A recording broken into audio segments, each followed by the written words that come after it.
The road stretched endlessly through a misty valley, flanked by skeletal trees whose branches clawed at the overcast sky. The only sound was the rhythmic hum of the car engine as Daniel drove toward an unfamiliar destination, Hollow Pines Retreat. It wasn't Daniel's choice to spend a week in a remote retreat for introspection and self-discovery. But after months of struggling with insomnia, strange visions, and an overwhelming sense of unease, his therapist had strongly suggested it. As the GPS guided him deeper into the wilderness, the signal wavered before vanishing entirely, leaving him to navigate the winding path alone. The forest grew denser, and the air seemed heavier, thick with an unnatural silence. When the retreat came into view, Daniel was struck by its oddness. Hollow Pines Retreat was a sprawling Victorian mansion, out of place amidst the looming trees. The structure's faded paint and cracked windows gave it an air of abandonment, but warm light glowed faintly from within. A chill ran down Daniel's spine, but he shook it off. "Just your mind playing tricks," he muttered to himself as he parked and grabbed his bag. The heavy oak doors creaked as Daniel pushed them open, revealing a grand foyer. A chandelier hung overhead, its crystals catching the light in an almost hypnotic way. The walls were adorned with faded tapestries and eerie portraits whose painted eyes seemed to follow him. "Welcome," came a voice from the staircase. A tall woman descended, her presence commanding. She was dressed in an old-fashioned black dress, her hair pinned neatly, and her lips painted a deep crimson. "You must be Daniel," she said, her voice smooth and deliberate. "I am Helena, the caretaker of Hollow Pines." Daniel nodded, trying to ignore the unease curling in his stomach. "Thanks for having me. The drive was long." Helena's smile was thin. "We find that solitude helps our guests discover truths about themselves. I hope you'll find what you're seeking." She gestured for him to follow, leading him through dimly lit halls to his room. That night, as Daniel lay in bed, the house seemed to come alive. The walls creaked, floorboards groaned, and a faint murmuring drifted through the air, as though voices were whispering just out of reach. He sat up, his heart pounding. "Hello?" he called out, but the only response was silence. The whispering returned as soon as he lay back down, this time clearer. It was a woman's voice, soft and melodic, repeating a single phrase. "Find the truth." The next morning, Daniel decided to explore the retreat. Most of the other guests were elusive, keeping to themselves or wandering the grounds silently. Helena was nowhere to be found. As Daniel roamed the mansion, he came across a set of double doors marked with a faded sign. "Staff only." He hesitated, then pushed them open. The forbidden wing was starkly different from the rest of the house. Dust coated the furniture, and cobwebs hung thick in the corners. The air was colder here, carrying the faint scent of mildew. Daniel's flashlight caught something on the wall, an old photograph of the retreat's original staff. Helena stood at the center, looking exactly as she did now.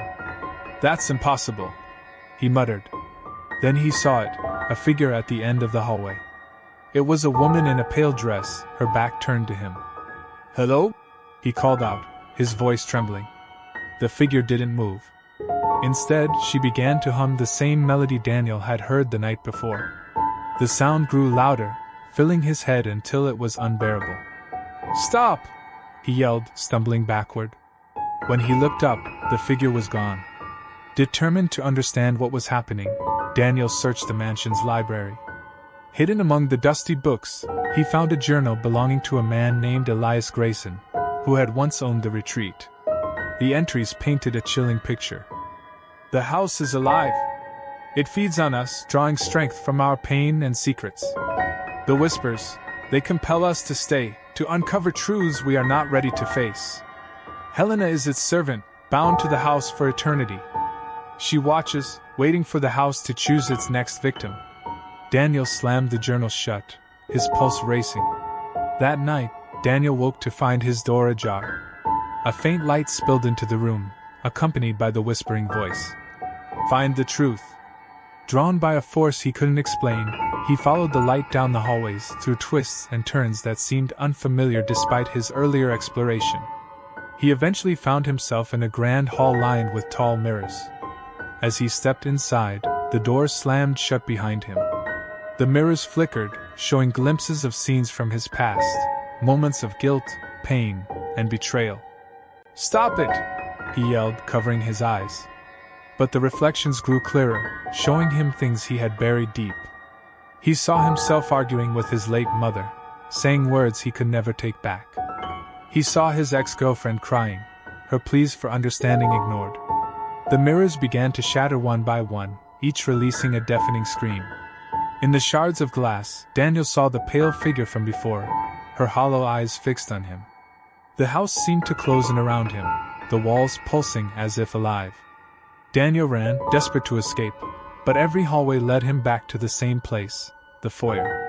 Helena stood there, her expression unreadable. "You've seen it, haven't you?" she said. "The house, it's alive. It's evil!" Daniel shouted. Helena tilted her head.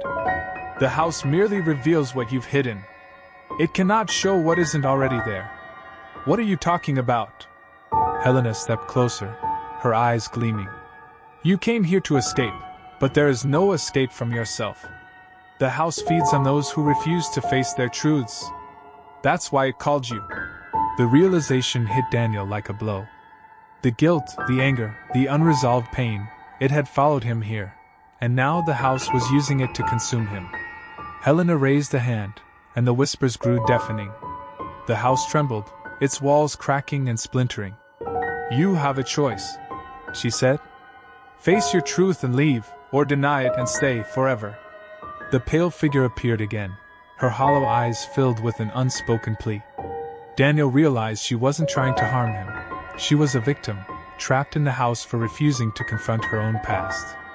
Tears streamed down Daniel's face as he sank to his knees. "I'm sorry," he whispered, to his mother, to his ex, to himself. The house seemed to sigh, the oppressive weight lifting slightly. The pale figure faded, her expression peaceful for the first time. Helena smiled faintly. "You're free to go." When Daniel stepped outside, the mist had cleared, and the morning sun bathed the retreat in golden light. He turned back to look at the house, but it was gone. As he drove away, he felt lighter, as though a great burden had been lifted. But the faint whispers lingered in his mind, a reminder of what he had faced, and what he had left behind. For the rest of his life, Daniel never forgot the lesson of hollow pines. The darkest places are often within ourselves.